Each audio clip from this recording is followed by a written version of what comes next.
brincando, tá gravando.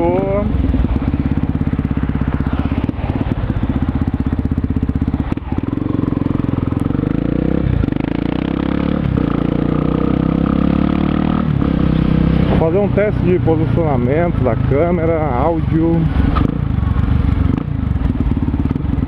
Tinha perdido meu suporte da GoPro, no capacete. E montei outro.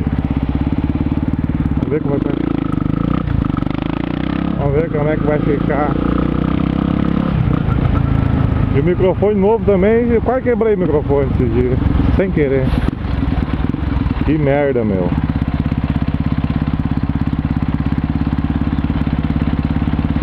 Essa vida de motovlog aí não é fácil, não. Essa vida de motofilmador, vou te dizer uma coisa. E se incomoda, se incomoda. E aí, gurizada, como é que tá as coisas? Tudo tranquilo? Vamos aí, botei o escapamento Dory de novo. Depois de alguns meses sem. Só com escapamento original.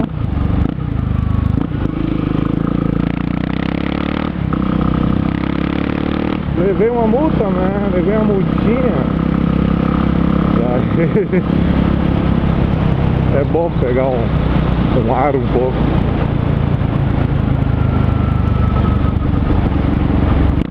Não aguento.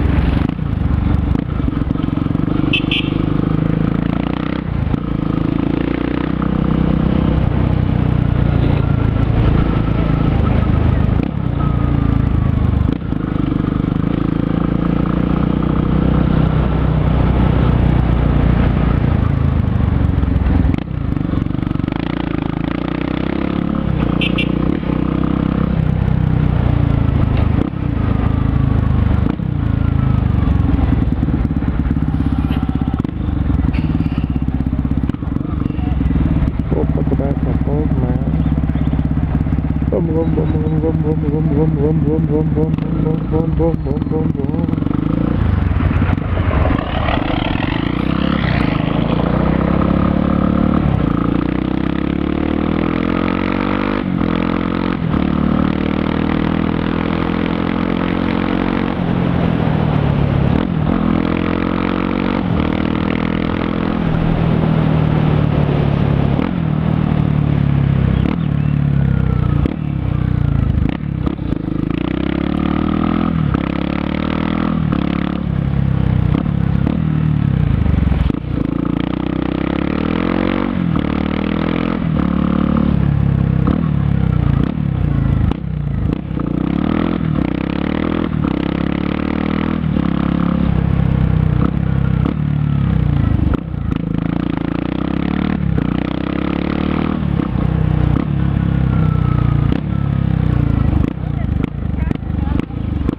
Rapaz, não sei se faz tempo que eu não andava com escapamento.